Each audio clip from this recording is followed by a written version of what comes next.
speaker, this There you go, you're Yes. ready. beautiful, vivacious woman begins level 3 in conflict resolutions. Been a member of Toastmasters for several years. Please join me to welcome to our Fox Talks virtual lectern, no other than Alexandra Smothers. She will be explaining how visualization creates reality. Look at how gorgeous she is. Yeah, she fell raised. She is Radiant, long. radiant. Yes, like a beautiful rose. Glowing. Keep the chatter down. Really, Please come on, don't guys. stop. Please don't stop. What we think, what we believe becomes reality. Don't stop. I need that. That's so important for each of us to hear those affirmations. Yes, yes. So as a child, do any of you remember your favorite slogan? Anyone? May the force be with you. Oh, thank you. Repeat. May the force be with you now and always. So when I was growing up, we were very poor, and I didn't have a lot of food. I mostly subsisted on Oreos and cereal at night and in the morning, except for on the occasion that my mom cooked. So when I went to school, lunches were, they fed my soul, they fed my body. And in the lunchroom, I loved my lunchroom ladies, and they were very maternal and very wonderful to me. And in the lunchroom, there were banners, and each, about every 6 feet or so, there was a banner that had, a poster. And some of my favorite ones that I remember seeing while I'm feeding my body and feeding my soul, I'm meditating on these things. The one that I remember most is believe it. If you can believe it, you can achieve it.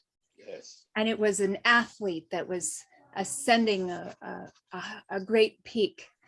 And another one was a couple of monkeys, and one was holding on tightly to another one, and the one was holding on to the tree, the limb, and it says, "Stick with me, kid, and we'll go places."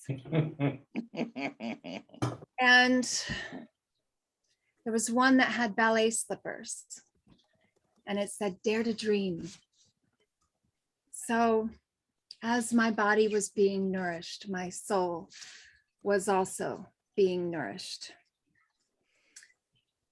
So I learned how to dream. I had a gentleman who came into the Rainbow Hut, and once he asked me, he said, "If you could have anything in the world, what would it be?" And it took me months to come up with an answer, but it changed my neural passageways, because I was satisfied. I had everything I wanted. I had grass to play in, fields to run in, horny toads to play with.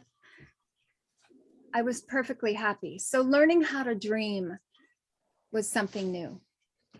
I imagined being loved. I imagined being included.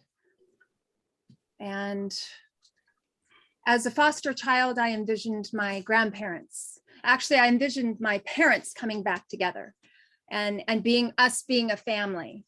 And when I was in high school, I had, my parents were not there, but my maternal grandmother and my paternal grandfather were there, sort of in absentia. My parents were there in essence, but it was my grandparents who had stepped in to their place. So this prayer that I had had for so many years actually came true, but I didn't quite know how to accept it and embrace it, because it wasn't how I expected it to look.